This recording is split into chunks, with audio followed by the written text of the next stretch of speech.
The world has never been the same since the United States dropped atomic bombs on Hiroshima and Nagasaki in August of 1945.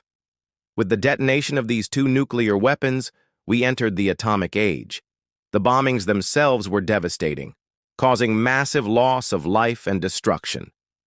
But it was the long-term effects of radiation exposure that truly made these events so haunting.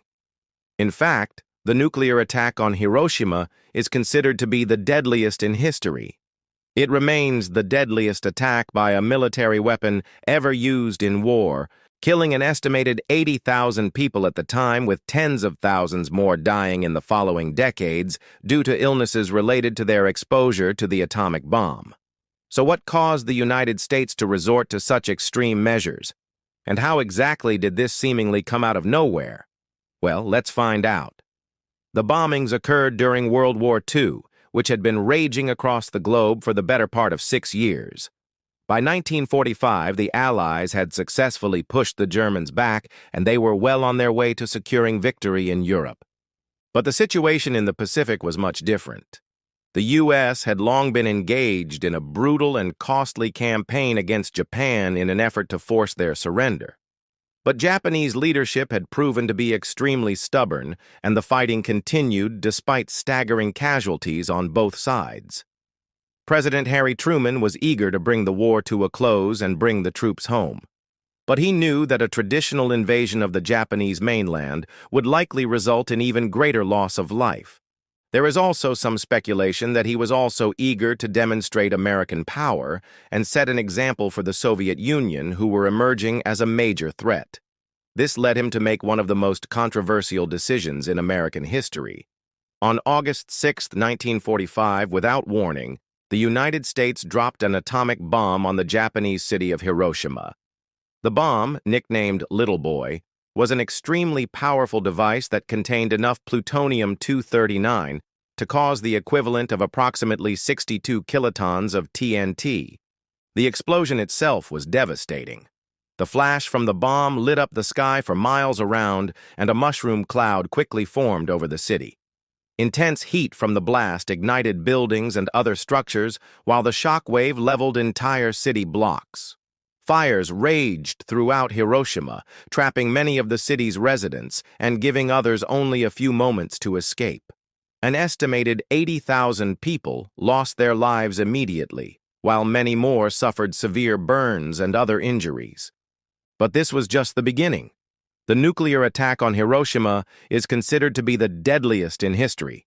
It remains the deadliest attack by a military weapon ever used in war, killing an estimated 80,000 people at the time, with tens of thousands more dying in the following decades due to illnesses related to their exposure to the atomic bomb. Incredibly, only 3 days later, on August 9, 1945, another atomic bomb was dropped, this time on the city of Nagasaki.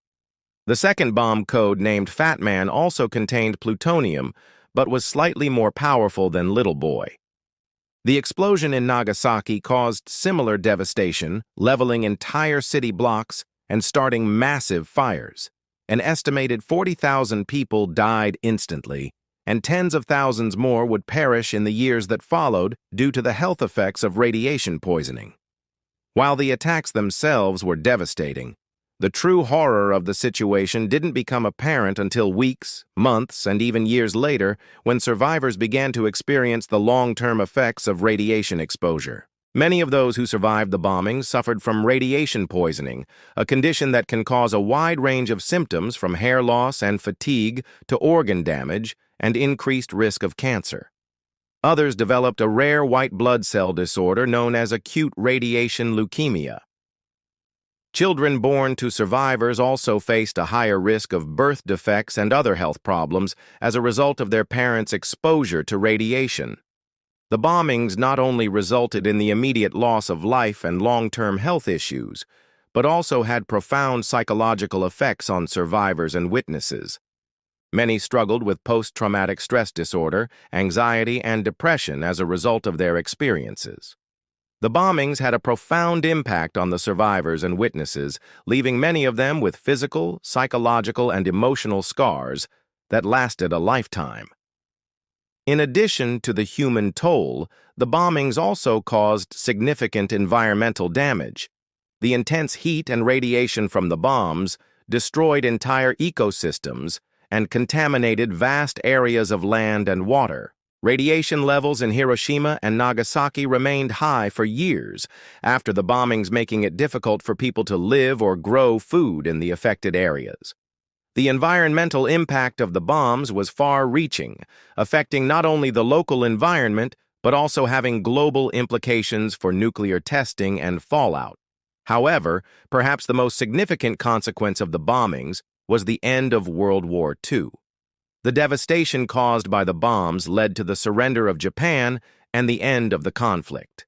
The United States had demonstrated its overwhelming military power, and the Japanese government realized that further resistance was futile. On September 2, 1945, Japan formally surrendered, ending World War II.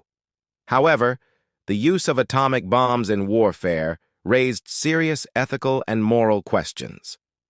The bombings of Hiroshima and Nagasaki led to calls for international cooperation to control and prevent the proliferation of nuclear weapons. The horrors of the bombings served as a warning to the world of the destructive power of nuclear weapons and the need for peaceful solutions to international conflicts. In the aftermath of the bombings, the United States and its allies faced the challenge of occupying Japan and helping it rebuild. The U.S. administration implemented a policy of demilitarization and democratization in Japan, aimed at preventing future aggression and promoting stability in the region. The occupation also included efforts to address the humanitarian crisis caused by the bombings, providing aid and medical care to survivors. However, tensions and mistrust between the United States and Japan persisted in the years following World War II, leading to the outbreak of the Korean War in 1950. The bombings cast a long shadow over relations between the two nations, and their impact on regional stability continued to be felt. As the Cold War intensified during the mid-20th century, the specter of nuclear war loomed large over the world. The bombings of Hiroshima and Nagasaki served as a stark reminder of the destructive potential of nuclear weapons and the need for diplomacy and arms control to prevent a global catastrophe. The development and stockpiling of nuclear weapons by various countries raised fears of a nuclear arms race and the possibility of mutually assured destruction. Moreover, the secrecy surrounding nuclear weapons development and testing contributed to a climate of suspicion and mistrust among nations. In an effort to reduce tensions and prevent a nuclear arms race, international organizations such as the United Nations and the Red Cross worked to establish protocols and standards for the use of nuclear weapons and the treatment of victims. The bombings also sparked scientific and medical research into the long-term effects of radiation exposure and the development of treatments for radiation poisoning and other related conditions. Advances in medical technology and our understanding of genetics have helped to mitigate the suffering of survivors and their descendants. However, the legacy of the bombings continues to be felt today. The sites of Hiroshima and Nagasaki remain as powerful reminders of the horrors of war and the importance of peace and disarmament. Memorial services and museums dedicated to the victims of the bombings serve as places of remembrance and education. Moreover, the bombings raise important ethical questions about the use of new technologies and the responsibility of scientists and policymakers. The development and deployment of nuclear weapons raise concerns about the unintended consequences of scientific advancement and the potential for catastrophic harm. The bombings also highlight the importance of international cooperation and diplomacy in resolving conflicts and preventing large-scale violence. The willingness of nations to engage in dialogue and compromise is crucial for maintaining peace and security. Furthermore, the bombings underscore the need for transparency and accountability in government actions. The secrecy surrounding nuclear weapons development and testing erodes public trust and can lead to fear and suspicion. Open communication and cooperation can help build confidence and reduce tensions among nations. Finally, the bombings serve as a reminder of the resilience of the human spirit in the face of adversity. The courage and determination of survivors and their efforts to rebuild their lives and communities are a testament to the strength of the human spirit. Their stories offer inspiration and hope in the face of great tragedy.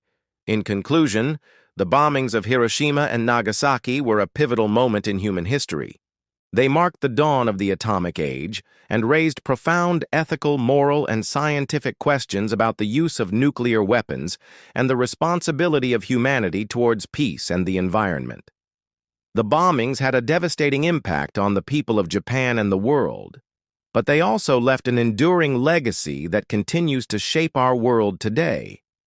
By learning from the past and embracing diplomacy, international cooperation, and scientific advancement responsibly, we can work towards a safer and more peaceful future for all. Thanks for watching. What do you think about this event? Let me know your thoughts. If you enjoyed this video, please leave a like as it really helps us grow, and don't forget to subscribe for more content.